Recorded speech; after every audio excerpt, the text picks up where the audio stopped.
The honourable member from Charlottetown, Belvedere. Thank you, Mr. Speaker. I have a constituent who is a single parent with 3 jobs. She has a part-time cashier position at Sobeys, she picks up shifts at the corner store, and she does commercial cleaning on call with a local company on evenings and weekends. She never knows how many hours she'll get or what her shifts may be. None of these pay more than a few cents over minimum wage. As they are part-time or contracts, she gets no benefits or paid leave. She's lucky she has family who can help with childcare when she gets called in on short notice. She makes just enough, most months, to cover rent, food and bills, but she's always in fear that her shifts will be cut and she'll be left short.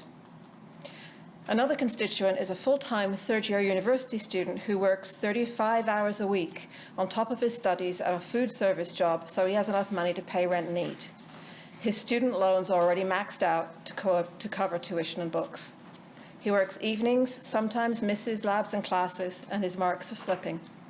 He's worried he might not pass all of his courses this year, and he has to be out of the room that he rents in a shared apartment by the end of April and has no idea where he's going to go or how he's going to pay for it. Last week, I spoke to a woman up west who spends 60% of her income on housing. She misses work shifts she desperately needs to take because she hasn't been able to afford snow tires for her car. Those missed shifts mean she doesn't have enough for her rent this month, and she needed to find out how many days grace she has before she can be evicted, and if there's any help available for her. On the weekend, I got a letter from a woman who has been struggling with poverty, addiction, and the associated mental health issues for her entire life. Despite those challenges, she has raised a healthy family and is a strong community volunteer. She has been on the road to recovery with the help of employment and counselling programs after a number of years on social assistance. However, employment at a seasonal minimum wage job has meant she's lost access to all of the other supports that she needs for her ongoing recovery and mental health. No counselling, no rental assistance, no medical supports, no caseworker. She feels abandoned and completely desperate, caught in a system that doesn't see her.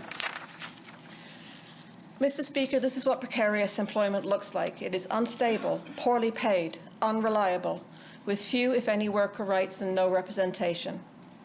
Being precariously housed could mean that you're living in a place that is in a state of disrepair or living in a spot that's overcrowded or unaffordable. While this may not be the experience of members of this House, it is the experience of thousands of islanders. These are islanders, are people that we represent. They deserve to be seen, they deserve to be heard, and just because their experience is not yours, it does not mean that you can dismiss it outright and expect not to hear how that makes islanders feel. Thank you, Mr. Speaker.